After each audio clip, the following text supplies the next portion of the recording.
My day-to-day job is the ROV robotic mulcher that you can see behind us.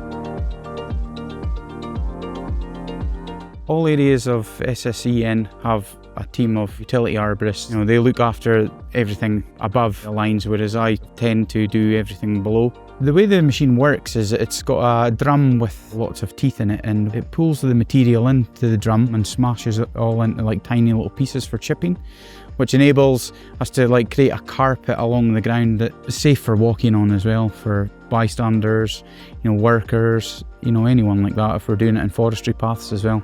It's making sure that what we do is right for the environment. Once we get to site, we tend to do a survey of our own, like a walkthrough.